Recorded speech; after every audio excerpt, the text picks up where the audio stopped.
Hello दोस्तों, मेरे channel the फिल्मी बॉक्स में आपका फिर से स्वागत है। इंतज़ार हुआ ख़त्म, a night of the seven kingdoms episode 4 आ चुका है और ये एपिसोड काफ़ी रोमांचक होने वाला है। एपिसोड के अंत तक मज़ा ना आए तो कहना।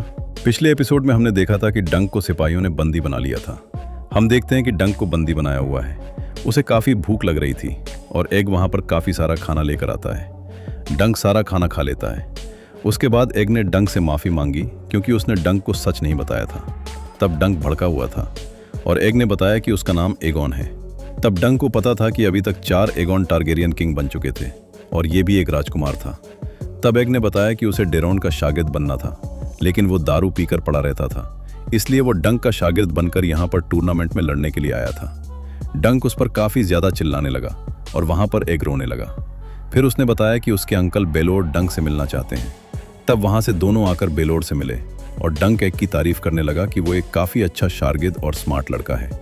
तब बेलोर ने बताया कि एरियन उस लड़की को परेशान कर रहा था, तो एग को उसके पास आना चाहिए था और अब डंक बीच में फंस चुका था। तब एग ने माफ़ी मांगी, लेकिन एग गुस्से में कहता है कि वो अब एरियन को मरा हुआ देखना चाहता है। तब बेलोर ने उसे वहाँ से जाने का आदेश दिया। फिर बेलोर ने पूछा कि डंक, क्या तुम लड़ सकते हो? तब डंक ने बताया कि उसे सर आर्लन ने लड़ने के लिए ट्रेन किया था।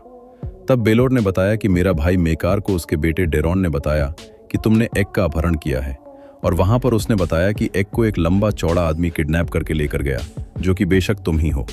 तब डंक कहता है कि मैंने उसे किडनैप नहीं किया था। तब बेलोर कहता है कि पता है, और वो लड़की भी गद्दार मानी जाएगी क्योंकि ड्रैगन हमारा निशान है और वो ड्रैगन का मजाक उड़ाकर लोगों को भड़का रही थी। ऐसा डेरोन बोलकर उसे सजा दिलवा सकता है और तुम्हें राजकुमार पर हाथ नहीं उठाना चाहिए था। तब डंक कहता है कि हर योद्धा बेगुनाह लोगों की मदद करने की शपथ लेता है और मैंने भी वही किया था। तब बेलोर कहता है कि कल वो तुम्हारे सर को काटना चाहेगा और तुम पर मुकदमा भी होगा, और पिछली बार जिसने राजकुमार को मारा था उसका हाथ काटा गया था। तब बेलोर ने डंक को बचने के लिए ट्रायल बाय कॉम्बैट चुनने के लिए कहा। फिर वहां पर बेलोर और मेकार के सामने मुकदमा चला। तब वहां पर डंक को दोषी बताया गया और वहां पर डंक ने ट्रायल बाय कॉम्बैट चुना, जो कि हर कैदी का हक होता है, और अब उसे एरियन से लड़कर उसे हराना था। तब वहां पर एरियन थोड़ा घबरा जाता है और उसने ट्रायल ऑफ 7 चुना। तब वहां पर बेलोर ने सबको बताया कि ये लड़ाई उनके नियमों में आती है, जिसमें 7 वर्सेस 7 योद्धा होते हैं, जो कि समुद्र के 7 देवताओं को डेडिकेट की जाती है, और वही देवता डिसाइड करते हैं कि जो टीम जीतेगी वही गुनहगार नहीं है, ये साबित हो जाएगा। तब मेकार समझ गया कि एरियन अकेले में लड़ने के लिए डर रहा था और वहां पर ट्रायल बाय 7 डिसाइड हो चुका था, जो कि अगले दिन सुबह वो लड़ने वाले थे, और अगर सुबह तक डंक को 7 योद्धा नहीं मिले तो वो हारा हुआ माना जाएगा। तब डंक वहां से घोड़ों के पास आया जो कि पानी में भीग रहे थे, और वो उन्हें बताने लगा कि वो कल मरने वाला है। तब वहां पर घोड़ों का रेमुन ध्यान रख रहा था और उसे भी पता था कि डंक के साथ क्या हुआ था।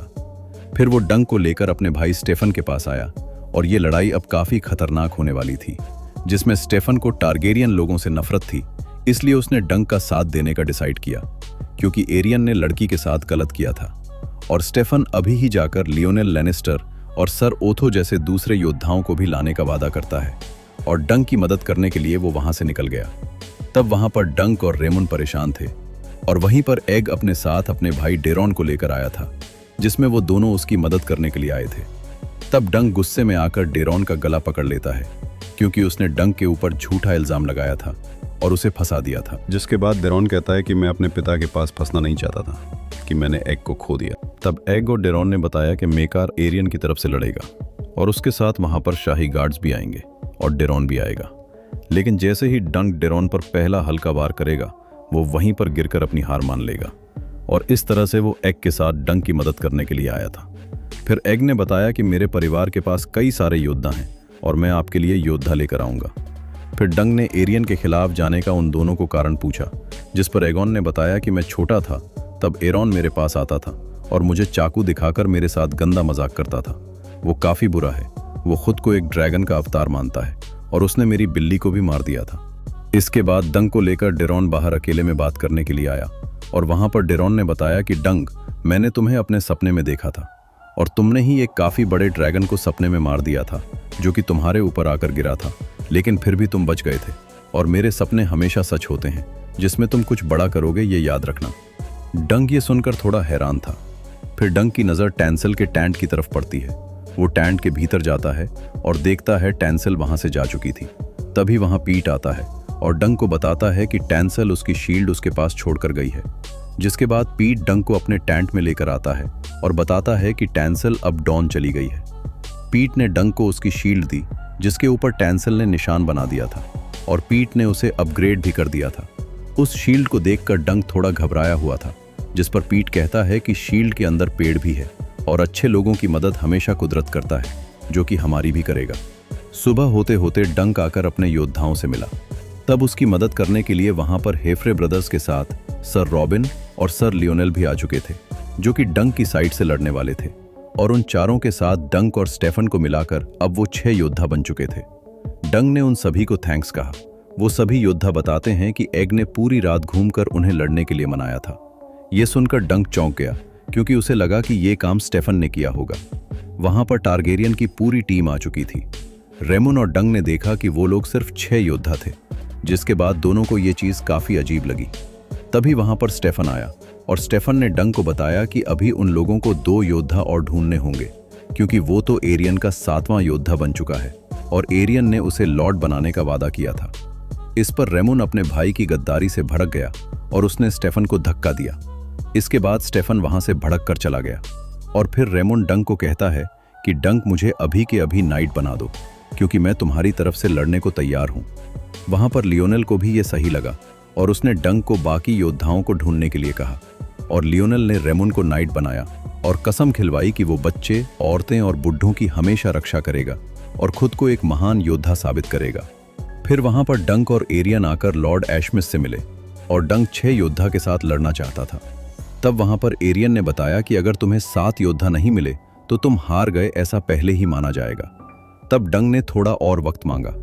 फिर डंक वहां से सभी योद्धाओं के पास आकर रिक्वेस्ट करने लगा कि मैं एक नाइट हूं और मेरे सर आर्लन गुरु थे, जिसमें उन्होंने मुझे नाइट बनाया था, लेकिन आप में से किसी को भी वो याद नहीं है। लेकिन सर आर्लन ने आप सभी की मदद की थी और सबके साथ वो कई लड़ाइयों में हिस्सा भी रहे थे, जिसमें वो महान नाइट से ज्यादा एक अच्छे इंसान थे और उनकी कोई औलाद नहीं थी। लेकिन फिर भी मैं उनके उसूलों को आगे बढ़ा रहा हूं और मैंने एक बेगुनाह लड़की को बचाया था और इसी वजह से मेरा साथ देने के लिए मुझे एक योद्धा की जरूरत है। उसके बाद भीड़ से एक आदमी खड़ा होता है। डंक और बाकी सबको लगता है वो युद्ध के लिए डंक की तरफ से लड़ेगा, पर तभी वो डंक का मजाक उड़ाता है और वहां पर सभी लोग उसकी इस हरकत से हंसने लग जाते हैं। अब डंक ने अपनी आखिरी उम्मीद खो दी थी। फिर डंक कहता है कि वेस्ट्रॉस में क्या मर्द पैदा होना बंद हो चुके हैं? पर तभी वहां का प्रवेश द्वार खुलता है और घोड़े पर सवार एक योद्धा सबके सामने आता है और जैसे ही वो अपना हेलमेट उतारता है, वहां मौजूद सभी लोग हैरान रह जाते हैं। असल में वो बेलोर टारगेरियन था और वो कहता है कि मैं डंकन की तरफ से लड़ने तैयार हूँ। वहाँ पे मेकार बेलोर को डंक की तरफ देख के भड़क जाता है और वो कहता है कि इसने मेरे बेटे को घायल किया था। तब बेलोर कहता है कि उसने एक मासूम लड़की को भी बचाया था, जो कि एक नाइट का धर्म होता है और इसका फैसला अब ऊपर वाला ही करेगा। फिर बेलोर वहाँ से निकलकर युद्ध की तरफ जाता है।